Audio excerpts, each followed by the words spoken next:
hardly a couple of hours ago, received an SMS which shows 26th June, Day Against Drug Abuse and Illicit Trafficking, full stop, quote, addressing drug challenges in health and humanitarian crisis, unquote, courtesy, Criminal Investigation Department, West Bengal.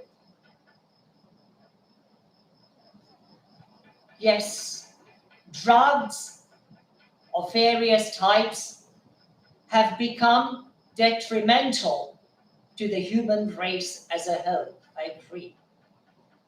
Of course, I'm speaking about drugs which are not prescribed by authorized physicians or surgeons, or even those carrying out the medical profession effectively and efficiently.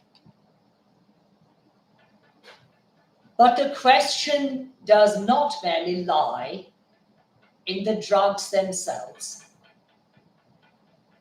It lies also on the very manufacturer's production. If such drugs were not manufactured or produced, consumers could not consume them. And perhaps it would be more appropriate to say that no human being could consume them. Drugs often are to blame for exciting people, even to incite individuals to commit various types of crimes, which no doubt include domestic violence, violence against other groups of people, even racial violence, and violence which may be distinctly distinguished as violence based upon mentality on discrimination.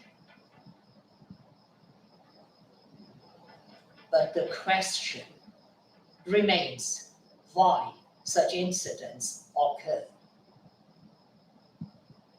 I have been searching the answer to such questions for a number of decades and still remain at a total loss.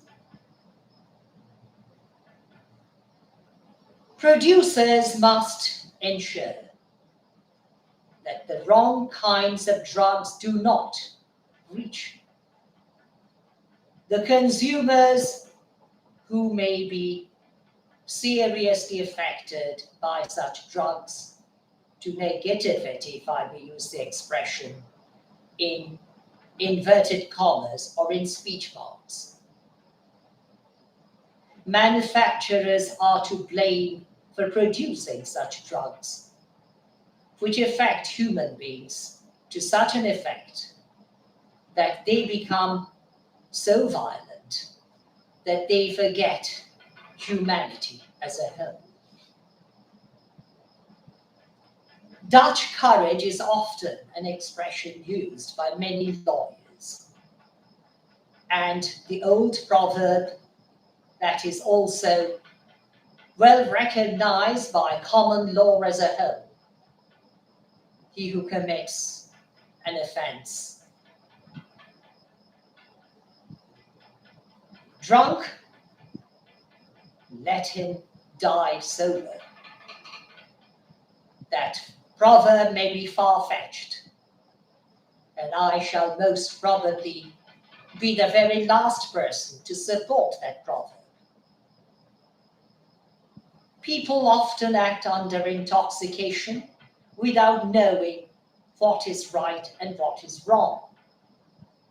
But intoxications are not the only root of such problems, or I should say the roots which gradually increase the plants of injustice and violence, even crimes and felonies, to grow from the ground. Intoxications sometimes can be quite harmless, provided, of course, the nature of that human being is sober by itself. I'm not referring to soberness contrary to being drunk. I'm talking to soberness as a gentle nature of a human being. In my personal case, I remember well, some of my colleagues once taunted me at a meeting, or I should say at a gathering, in the residence of a colleague of mine many years ago. At that moment, I used to live at Bonn in Germany. I was reluctant to drink alcohol in public, but they made fun of me, saying, referring to my name, and making jokes. There was half a bottle of whiskey left on the table. I ate peanuts. I consumed other types of food, including cheese and various other types. And I remember giving out or pouring out a glass from that half a bottle of whiskey to someone else, and I consumed the rest. On my way back to my personal residence, I found even a bunch of keys lying on the floor or on the ground on a street. I picked those branches of keys and returned them to the police station on the following day. No doubt I was intoxicated by such alcoholic beverage, but I was neither violent nor was I any kind of person who would be undesirable or be considered as persona non grata, because my nature did not speak out for violence. But when drugs and other kinds of beverages, including alcoholic beverages, reach consumers who are violent by nature, they become considerably violent by availing so-called Dutch courage. Dutch courage should not be pardoned, nor should it be encouraged. But at the same time, it is important to remember the fact that unless products or manufactured goods which are likely to encourage violence reach the consumers who practice violence, such violent acts would most probably not occur. Today, many people have been campaigning in order to ensure that gun laws are brought under control. I do not know whether I should be a proponent or an opponent to such proposals. But the fact remains fact that guns do not kill individuals. Individuals kill individuals. Groups kill groups and communities. And the important thing is that wrongful items should not reach those who propose violence or practice violence by nature. It becomes necessary to ascertain why such individuals turn to violent acts of violence as a whole. I personally believe that controlling certain productions may at times control certain violent acts, but at the same time, it is important to ascertain why individuals turn to violence. Time and time again in the past, I spoke out against, I beg your pardon, time and time again, I spoke out against film industries which show films, or I should say produce films, which also encourage individuals to become violent. Because such films are likely to trigger individuals' minds to commit certain acts. But those films are also to ensure that those individuals who are likely to appreciate violence ought not to be viewers of such films or movies, which no doubt ought to include almost any and everyone who may be tempted to commit violence.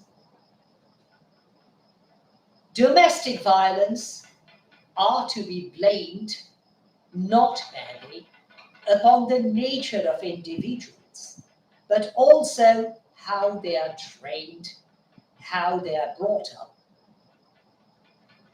From my early childhood, I had to learn to appreciate peace prevailing over violence. And today, even though sometimes I may lose temper, I know how to control my physical acts, which at times may be different in cases of individuals who are tempted to commit offenses based upon serious types of violence. This is the reason why violent acts have become so common today. Film industries often produce films, also called movies, which are likely to influence individuals and groups to commit violence.